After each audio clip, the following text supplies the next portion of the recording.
up, y'all? It's your girl, Kishana, and we are back with another delightful, spicy episode of A Kish Goodnight. Listen, friends, y'all have heard me talk about the fact that I got married really young. Not that young. Not that young. It's fine. Also, I got divorced really young. And so I figured, rather than listen to me talk about what it was like to be married, I figured I would call in one of my good friends, my goods, who always has something to say. Listen, Maria's going to be talking to us today about a topic that I think is on the minds, because I see a lot of this hashtag Black Love, hashtag Young Love, hashtag all the loves. So many hashtags, so many marriages. But the babies are growing up, and they're getting married. They're going back to getting married earlier. They're depending on what part of the world you're in. So I figured today we would talk about marriage, but from a different perspective, the millennial. Yes. Would you consider yourself to be a millennial, though? I am a millennial. You're an older millennial. I'm an older millennial, but I'm definitely a millennial. I'm a Gen Xer. I have so much love for y'all. We're the forgotten middle, I feel like, sometimes. Your little sisters watched you suffer. And we're trying to learn.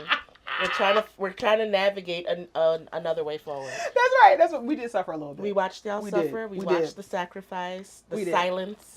Oh my gosh, the latchkeyness of it all. So I figured today we would discuss like the paradigms in sort of like millennial focused marriages, from like who's the breadwinner to whether or not couples choose to have children or adopt children or become blended families. And I want to just talk about it in the context of something, I had to call you on the phone and talk to you about it. Yes. Gabrielle Union is my boo. Okay. I have followed her career since she was like a Cali girl. What was the show? What thing she was in? Was it Bring It On? Bring It On? Oh, yes. Honey. Classic. Okay. If you don't know it, go watch it. So, have loved her a long time, have appreciated the way she's charted her own course, and was cheering her on when she and Dwayne Wade got together. Yes. Even when they had a break and he had a break baby. I just said, she is progressive and forward. And so, something to look at. But the other day. The Queen Asia sent something to me that made me go. Because I'm always talking to the Queen Asia, not just about having your own, because I'm not one of those mamas. I want there to be some joint sufficiency, not always self-sufficiency. Everything doesn't have to be by yourself. And she said, Mom, this is something that you tell me never to do. And it was 50-50 splits in the household. Have you heard about this? You brought it to my attention. All right. You definitely brought it to my attention. So we're going to show y'all a little something. For those of y'all who are like, what the heck are we talking to? Our girl, Gabrielle Union, love and respect. We need more wine. We need even more wine. All the things. Awesome. Was overheard, and it was captured on video in an interview, saying that she and her husband split their expenses 50-50. What's for hers, she pays for, and what's him and for his, that he pays for, and the joint baby they pay for. It's weird to say I'm head of household, because in this household, we split everything 50-50. But in the other households that each of us have to support, it puts there's always this like gorilla on your back that it is like, you better work, you better work. You gonna sleep in? Somebody might not eat. Come on, you gotta work. And it's hard. It's hard to let that go. So I'm working on that. He makes oodles and noodles more money than she does? Like a for real, like 2 oodles and noodles more? Yeah, he's out of the noodles area. He's doing like the special pastas I can't pronounce on the ones that are like homemade. Yes. Tagliatelles and such. There it is. And so the reason that the Queen Asia brought it to my attention is because I don't believe in that. And so I was like, who can I talk to who may have experienced something different than I have, and or could agree, could not agree, and then you came to mind. Aww. So I feel like we should talk about it. So she came out and publicly stated that even though her husband makes substantially more in the NBA, that they still split the bills, and that actually stresses her out, but she does it anyway because she does not want him to ever say to her again, this is my fill in the blank. See, that's the key for me. Okay. Is that based on my understanding of the story, of the events that happened. You understand it. Yeah, just go on and say it. She made a statement that came from a place of her own maybe insecurity and frustration. They're in the house. Dwayne Wade says something that's like, well, we're in my house, which is factually accurate, right? If you want to pull up the papers of who owns what. And she just, something in her was like, I I don't like that. Right. And so she made a choice out of that. I don't like that. And that's why she don't like the way her choice feels. But she made that choice. Well, there's more to that story. Well, break down. What is more to tell the us more. story? The more to the story is, she was married previously to a Fair football enough. player. Okay. And in that relationship, she was the breadwinner. So see how it now turns into her being in this relationship where she is a subordinate and not in control. See that power shift? Power is so important. Power so now she wants equal power, so that's why she's willing to pay half of the Montes. Okay. I'm and I don't even understanding. think that. Yeah. So yeah. Thank you for that. That's a perspective I had not considered. They don't talk about that part. Okay. Yeah, because I did America, but she was married to the football player. So I know that info. when they said they was getting a divorce, You were like, okay, wasn't that a surprise? That's Not it. front page news to you. I was like, all right, I That's in know the what I back just section with the witnessed. paid advertisements. We don't read it. Well, go ahead. But yeah, so when I and it's not a life I understand. I am not a wealthy person. I'm not affluent. That's not that lifestyle. That whole I'm gonna make a decision like that because I'm upset. It's kind of foreign to me.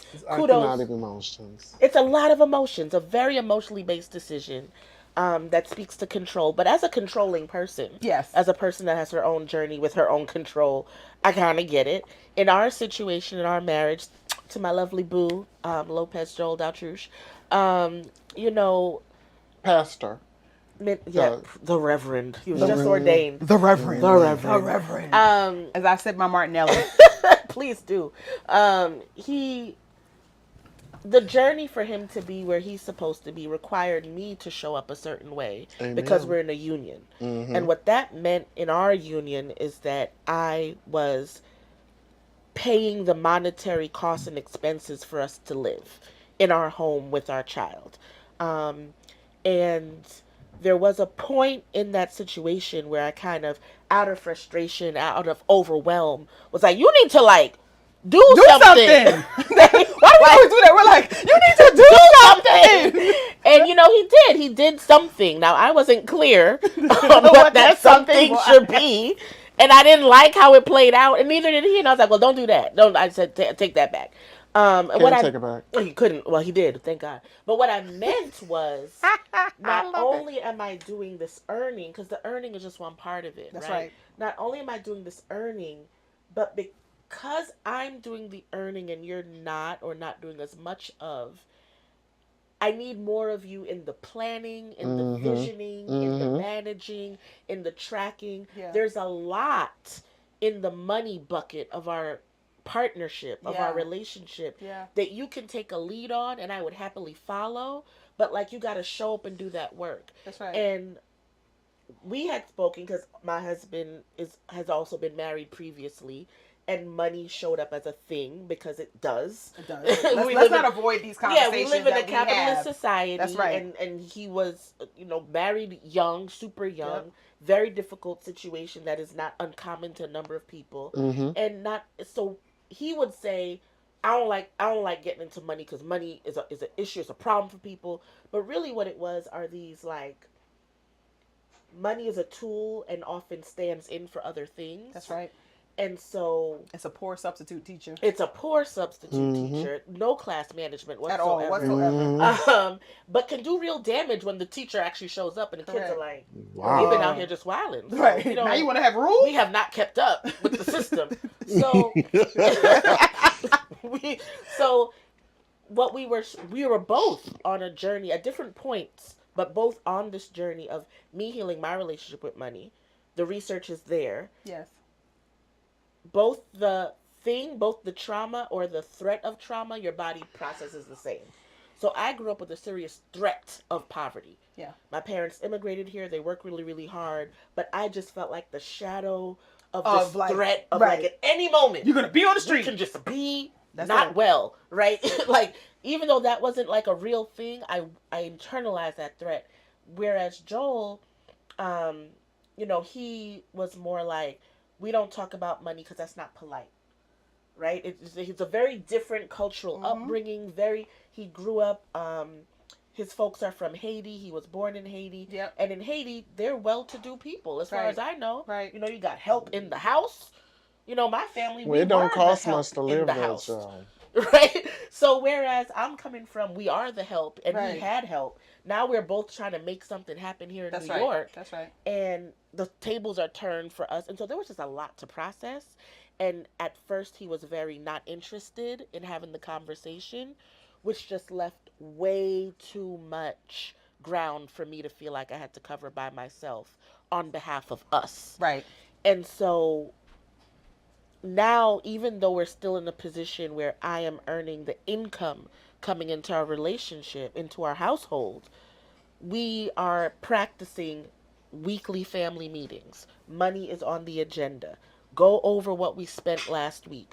Go over what we said we were going to spend this week. So and so has That a is trip come because it's discipline. not just it is, That and is it's so- and it's not a practice either of us witnessed our families At do. all. It's not. I a don't even do practice that we myself. thought I we just would get what I do. want and work it out. And work it out. I be like, we're just going to work this out. And that's how I've I'll been eat living cereal my across life. the That's it. plate. That's it. I would just eat cereal. It's fine. Yes. Right. Listen, the So- Queen Agent was like, I knew when you didn't really have money, Mom, when you was running your business, because we used to eat a lot of ramen.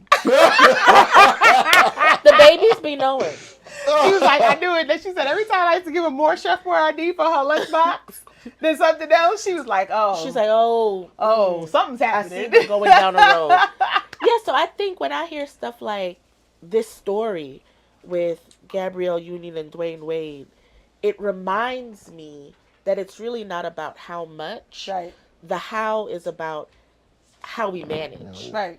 Not only how we manage together our resources in the relationship, but really how we manage our very relationship to money. Right. And if we're not clear as a partnership about that, then we just leave ourselves open to a barrage of attacks that have nothing to do with the money. Nothing to do with the money. The 'Cause barrage money of what it attacks is it to me. Yeah. Because I think that if I could do a do-over in my first marriage, which was my only marriage to date, I think my brother says this thing, let's put the cookies where we all could get to them. You know, the cookies normally up high on the shelf. Yep. Put them where we all could get to them. It would have been to have the conversations about what money meant to us, what it looked like in our homes growing up, you know, how our parents dealt with difficult things. We didn't even know what questions to ask each other, to be quite Right. honest. Like, there was no table topics for healthy couples Right. at that time to Right. guide us, to ask us to do our darn things. We just fumbling in the dark. And even as a professional fundraiser, recovering. We're both I recovering. mean, yeah. Recovering what? Professional fundraisers. Former. Oh. Former. Recovering. I didn't, until I handled step one of probably like 97 steps of my money story, I wasn't even able to raise money well. I was raising a lot of money though, but like well, in that I could Right. know where good money comes from, where good tools are, and where the rusty tools are, right? And so I think that's so interesting, and I don't think that was a part of conversation as much as I think it is now. And so this 50-50 thing is where, to me, it shows up. It shows up for me in dating. Well, first of all, nobody asked me to pay for nothing. Jesus Lord, if that's good. if the people split, we're friends. Your That is the roommates. most- I don't yes. that even is the split most with my friends. panty drying. Right. You split with your friends? Every now I have one Every friend. now Every and now I then. have one or two friends who they always want to split, but most of us Yeah. are just somebody just picks Somebody Yeah. just picks it up. And I Yeah. learned that, to be honest, because it was something we were talking about offline before the cameras were going.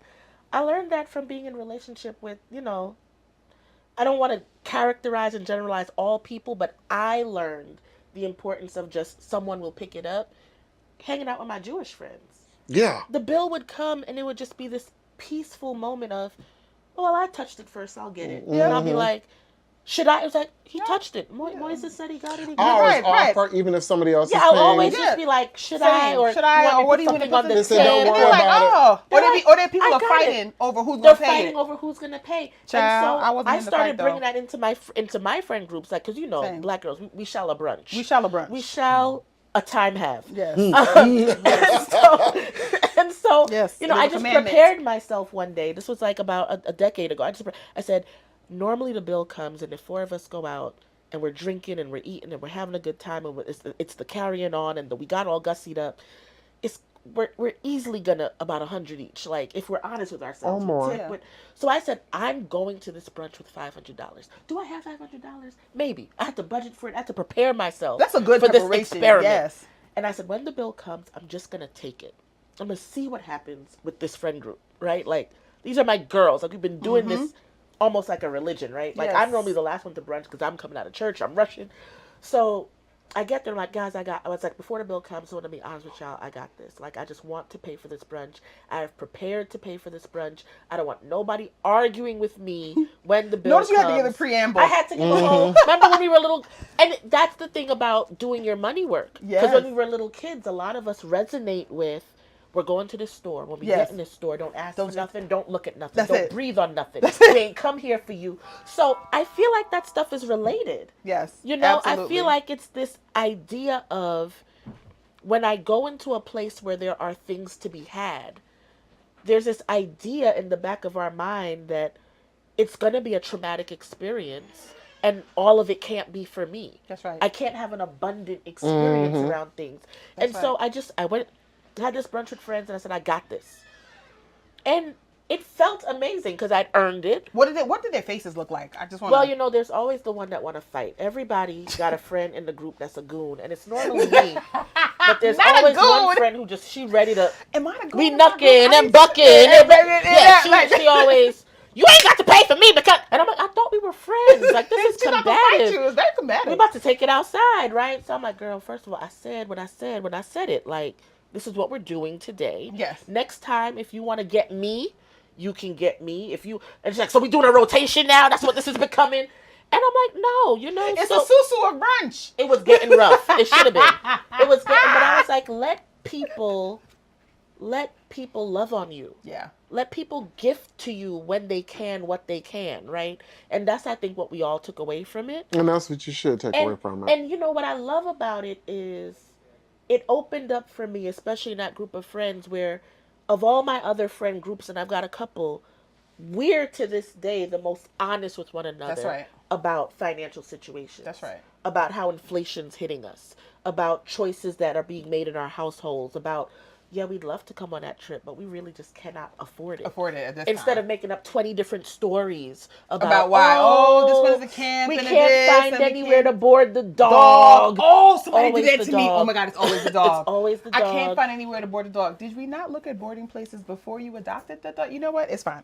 So anyway, so that's how I feel about those things. So that's good practice, right? In our familial love relationships, right? Because that's what I consider my friendships. They are still love relationships. So do you think that, like, in our romantic love relationships, that Gabby and Wade are like the perfect example of the new millennial marriage? Hell no. Wait a minute. Right, because I felt that answer. You felt it in your spirit, the hell no in your spirit? I think we need to, first of all, move away from these examples of anything. Woo.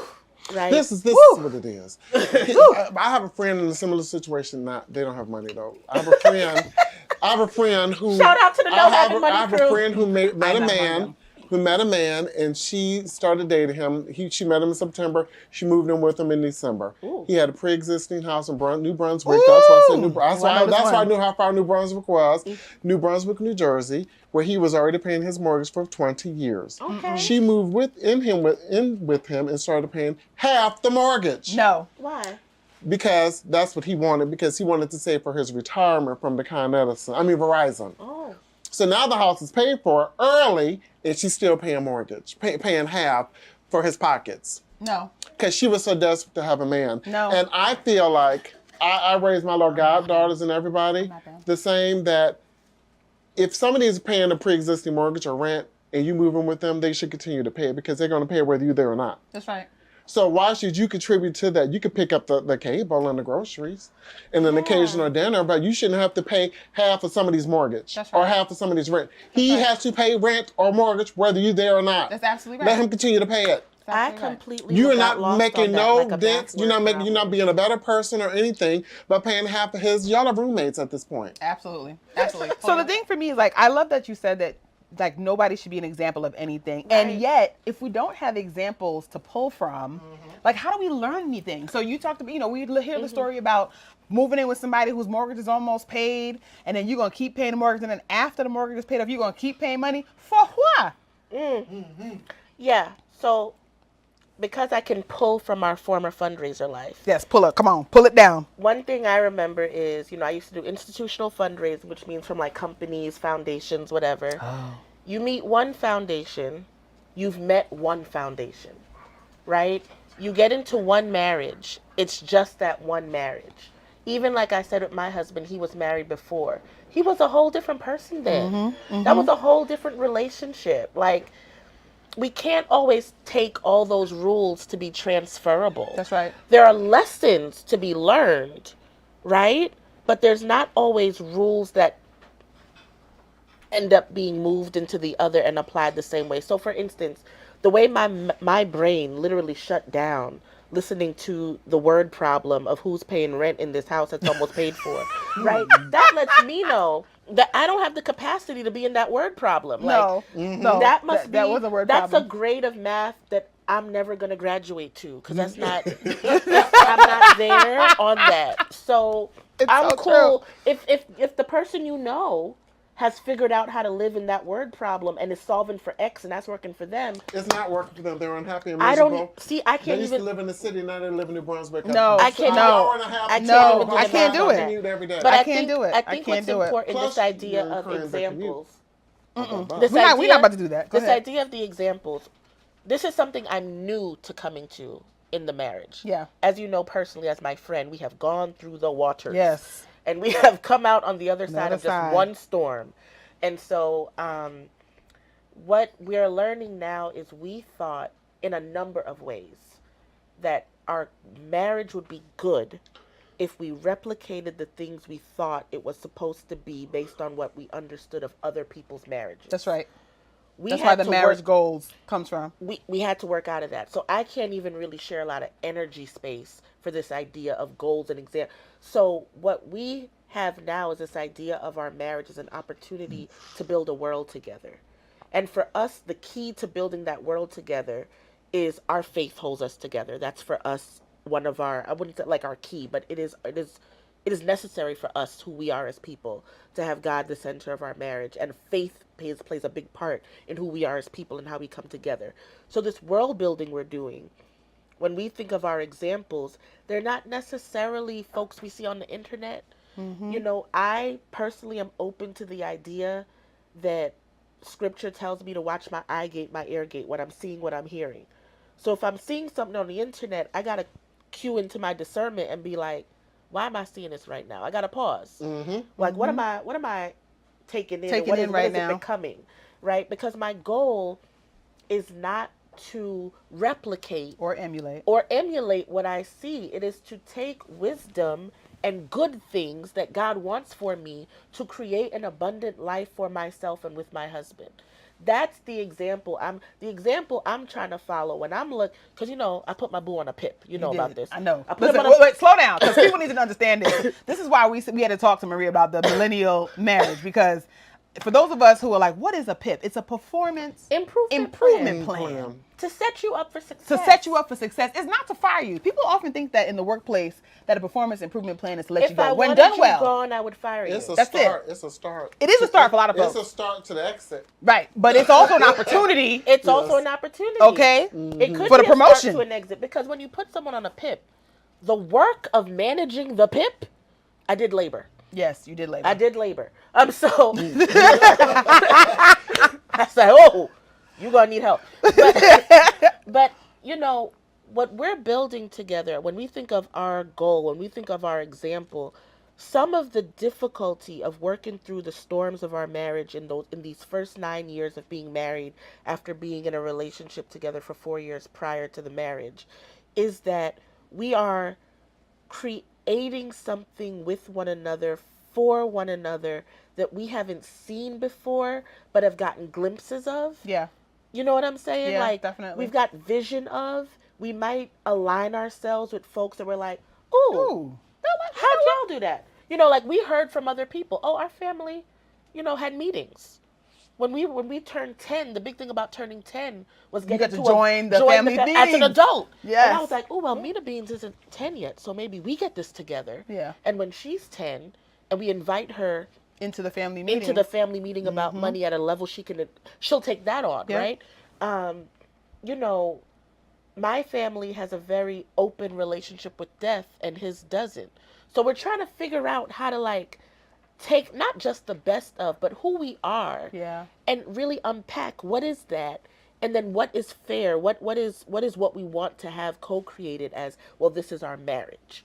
Because I'm not even 100% sure right now in this moment if all of me is showing up in the marriage all the time. You know what I mean? And is that even an expectation? And so, I don't even think it's an expectation anymore. But think about this, Maria. Like, so black women for years have been taught to have your own money, whether that is hidden under the mattress, in the fridge, wherever, just in case. Do you feel like we're in a new paradigm, or do you feel like it's just a new version of that? And that's going back to that the glimpse with Gabrielle Union and Dwayne Wade of the sort of 50-50 thing, which, I do not believe in the 50-50s, because nothing really is 50-50. We could 60-40 it, 61-39 it, 70-10 it. Like, that's not right. 70-30, 80-20, 90-10. If you're honest about, like, if I'm honest about my marriage, it's a good day if we get to 75. Like 75, 25, 75 total. This is a pandemic. Inflation's high. The air quality is low. That's it. We struggling. Everybody is everybody. Everybody is everybody. And if I can wake up in the morning and look at Joel and be like, "Where you at?" And he's like 30, and I'm like, "My dude, I'm at a hot 10. We got 40 between us. If they're like, you're like, we are deficit 60. Yeah. How will we make it to the end of this day?" Right? And like that, the marriage work is setting up the terms and conditions of how we will be kind to each other, how we will be compassionate, how we will not destroy our marriage working at the deficit level of our humanity. That's it. And it can never, so 50-50, that math ain't mathing for me anymore.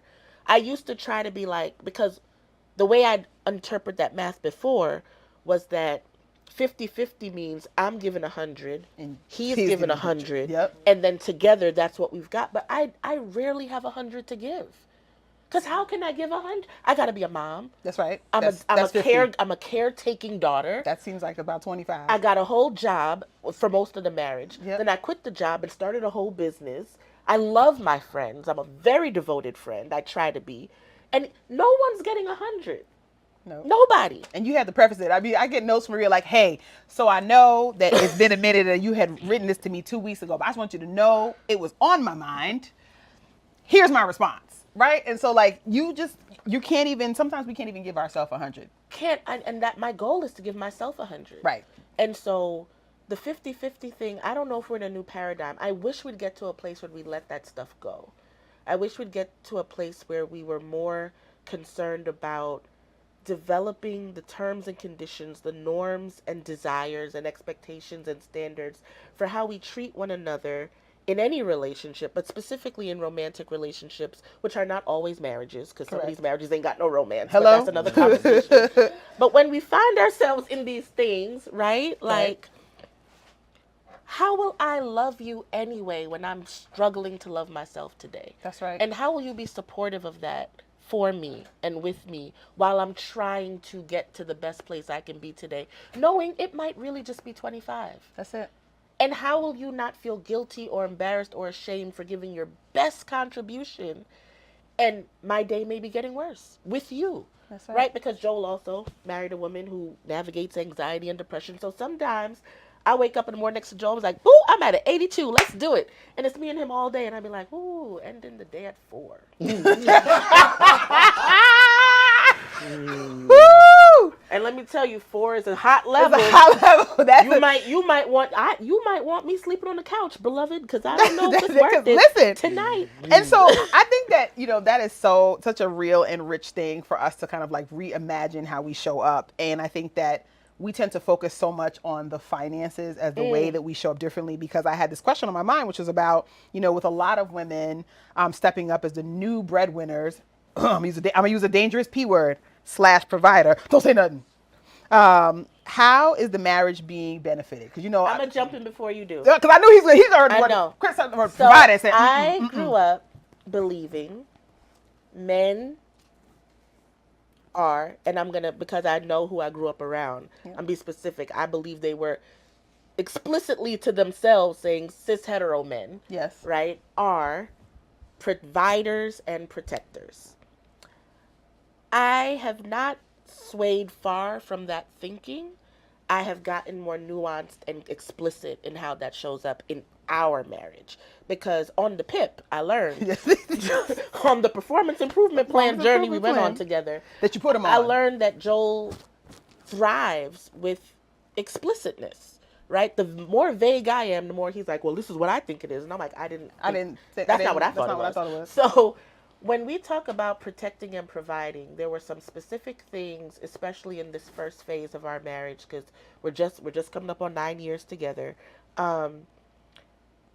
Because of how we came into it, there wasn't an explicit need for more money at that time. Now, more money is always helpful. Hello. Cheers. Cheers. If you know how to manage it and if you understand what it is and how it functions in your life. But I didn't need him hustling outside the house to find more ways to bring money in. I didn't need to hold his paycheck. That's not what was necessary. There are a lot of ways to be a provider. There are a lot of ways to be a protector.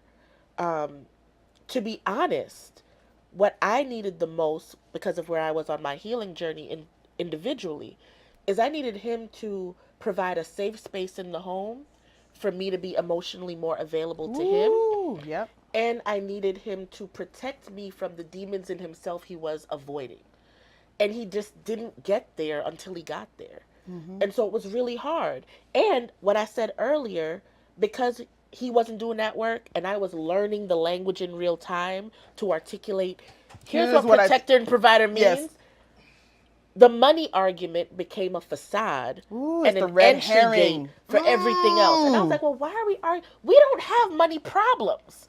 So why do we keep coming back to you're traveling here and there because that's your job and I need you home? And I'd be like, well, what do you need me home to do? Because you're home. And also I bring you on all the trips. So what are we arguing about? Right. I'm confused, right? Yeah. So I do still believe that in our marriage, there are some primary functionalities that are not sole, but primary.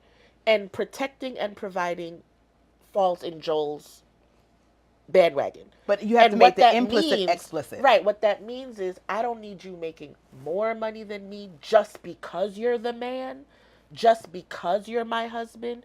You go make more money than me if that's something you are capable and willing and wanting to do. And then come and inform me of the plan of what we do with the surplus funds. Because what you're about to do is run yourself ragged earning money and then giving me the labor of managing more money in a house without a vision.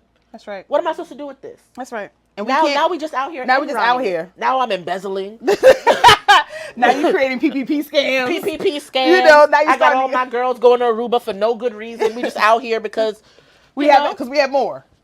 And that quest for more is so interesting. And I think that, like, you know, one of the things I think about you're making a shift and have made a conscious decision to make a shift because you started with our bedrock is faith. Mm-hmm. And that couples, regardless of how they show up, need to decide for themselves what their bedrock is. Yeah. Right? For some folks, it might be like, we are caregivers and we have decided that what's going to matter to us is that we take care of our parents, a sibling with a learning difference, a child who has such and such. But there has to be a thing that you anchor yourself on. And to me, I'm curious about, like, what changes do you think are being required for now how husbands in cishet relationships and partners and others show up in the new millennial marriage?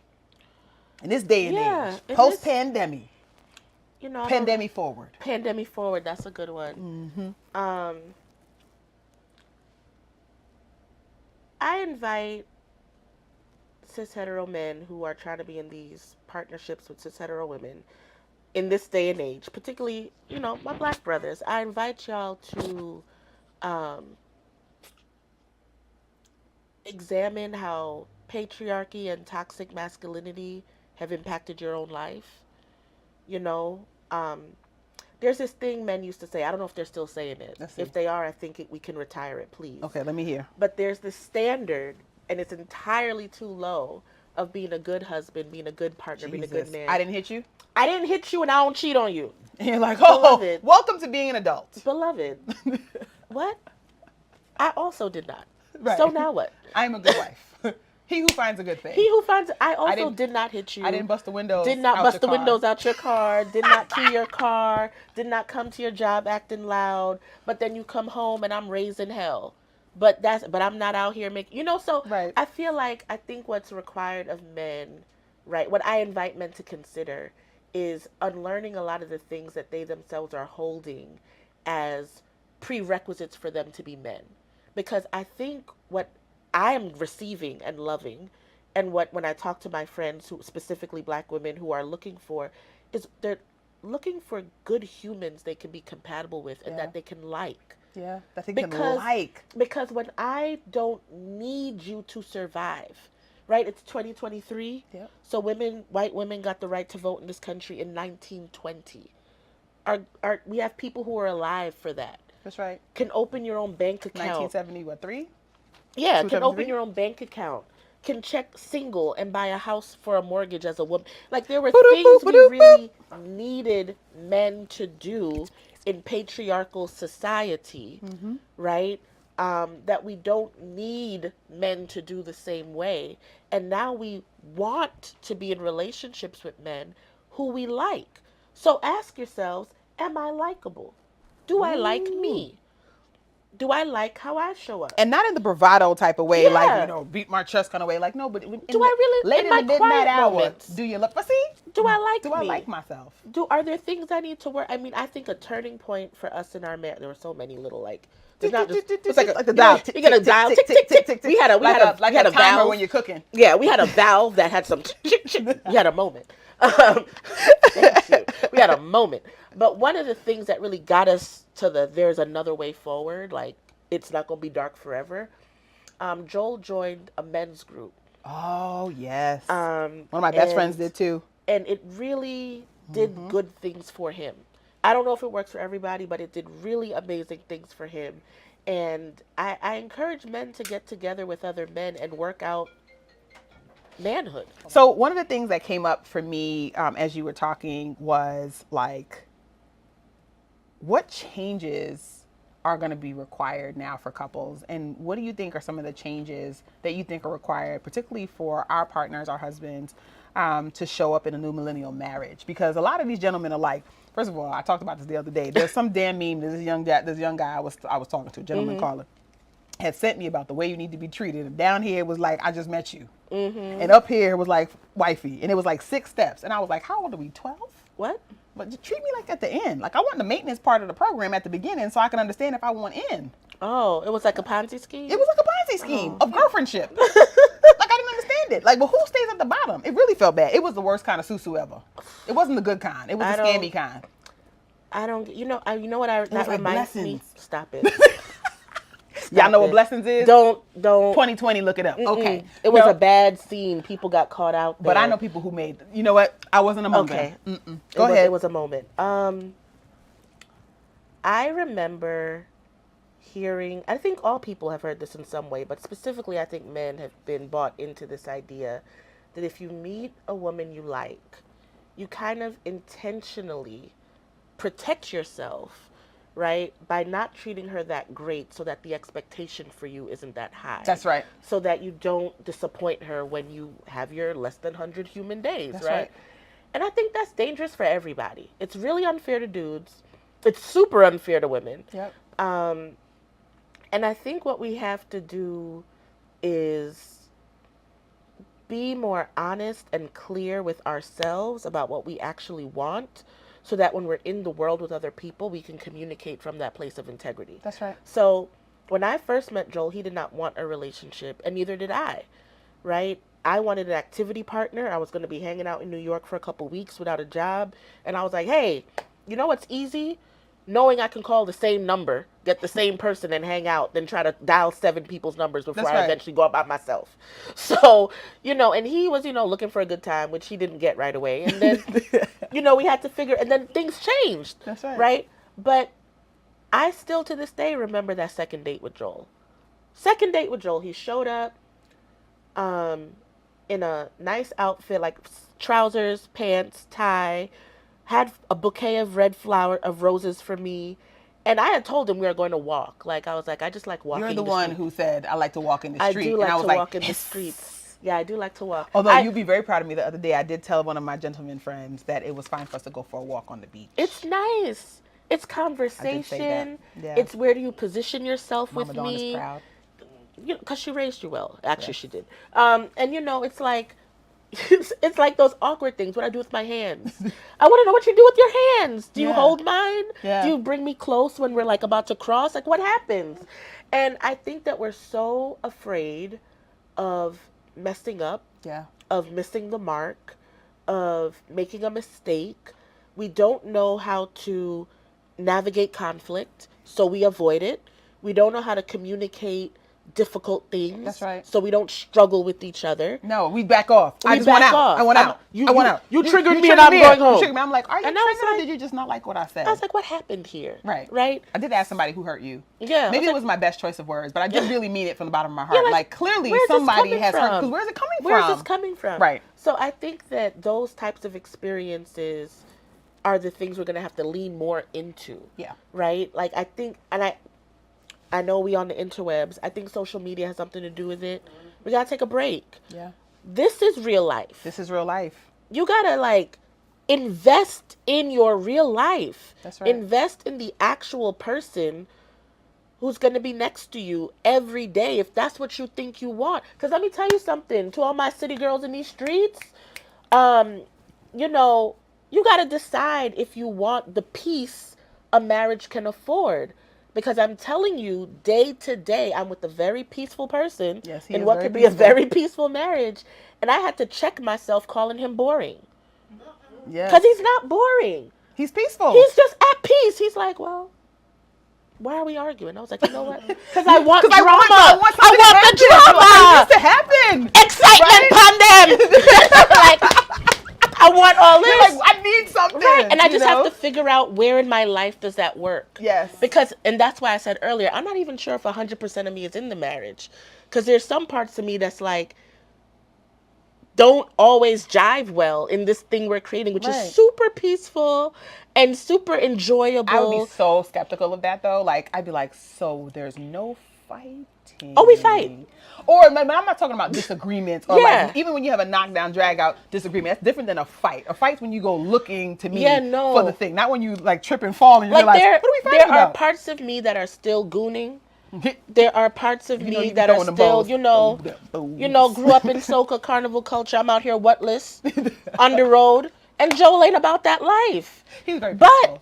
But Joel likes watching me enjoy my life, which is interesting. So now we're playing with where do I go? My stepfather was like that. Yeah, is there a place in our relationship, right, where my desire to perform and have drama and your enjoyment watching me enjoy myself, is there a place where we can play with that? Yeah. Specifically, we look at that sexually, but I'll take listen, and that's our business. But I want you to know what's happening. But listen, that's a candy peek, a little taste. But you know, you gotta fit. But it comes from knowing those pieces of yourself. Yeah. Because for me, the journey to get there was difficult. I had to do shadow work to get there because I had been told the pieces of myself that enjoyed that braggadocious, audacious. You're doing too much. Why you not keep yourself quiet? And that's not what men want. And I should be in the house cooking and cleaning. I should be the peace in the home. Yeah. And you know, you gotta. I think the change we need to do is lean into ourselves and our truths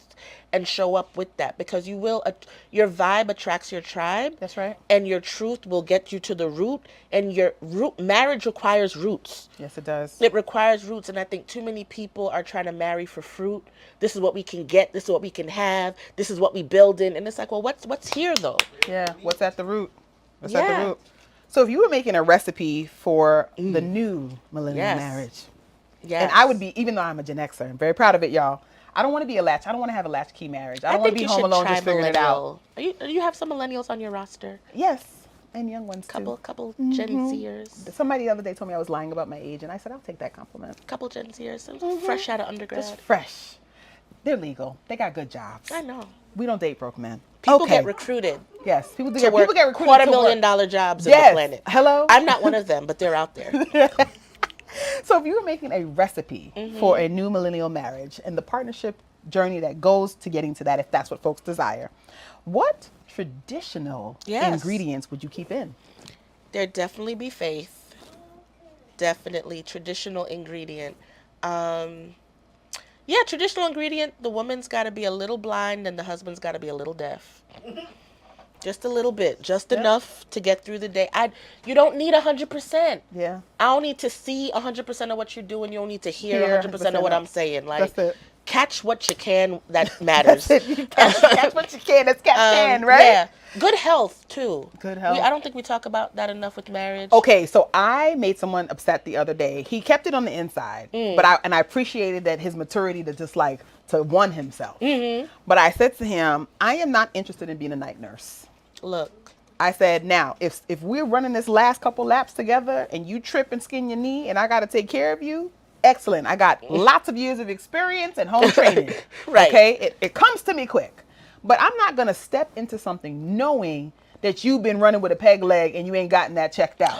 Or you got an abscess and you ain't gotten the antibiotics, right? You're not taking care of yourself by yourself, for yourself. You can't be waiting for me to pain manage you. Yeah. Like, I just don't want in. Yeah. Yeah. And that's whole health, emotional, mental well-being as well. There you go. So Physical, I think health community is important. Yes. Some of your friends are toxic. Correct. And so I think health is important, and also the care you're mentioning, because marriage is a caring. You have to care about the marriage, about the person, about yourself. All these things require care. And I think the other, I'm sorry, I forgot the most important, maybe, love. Nowhere in the Bible does it say that I have to love my husband. I must respect him. And he must be respectable. That's right. So those things go together. Love, respect, when people trust. Talk about submission, other than you like, for me, in order for me to whatever you like, what about whatever you liking too? Right. Like, whatever you like, I'd like for you to suffer. No, thank you. So I decline. Yeah, I decline. Like, you want that coverage? Right. Decline. I've got my own insurance plan. Thank you. So yeah, the trust, the love, the communication, and then I think this is also very traditional.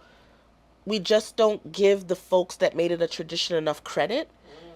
People had lives outside of their partners. That's right. And there was no expectation that this one person you've wedded under God would be all of the relationships you need in your life.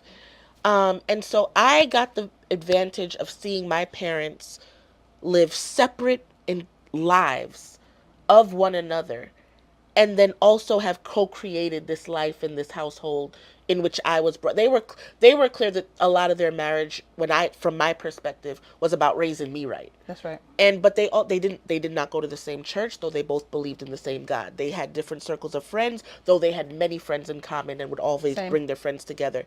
And so I grew up really attuned to the idea that, like, I think part of why this works is because they're doing what works for them. And I hold that. And I think that's an important traditional thing that a lot of times social media will actually sends another message about. It does. Which is super weird. You have to be attached at the hip. Like, I'm like, I would like to dress alike, because I grew up at a time where at the church, listen, I'm a color coordinator. Okay, come on, coordinate. My parents color coordinated, both sets of parents. The church I grew up in, let me tell you, dress up. The color on Youth Sunday will be pastels. Listen, and then I grew up in a church that was largely Caribbean and also West African, and so there were a lot of Ghanaian and so forth. And so wearing African let me tell you, it's nice to have a coordinated and to photo. Match with the what? It's nice, but I don't want to coordinate every aspect of our life. No, just not. I would like some things to just not go.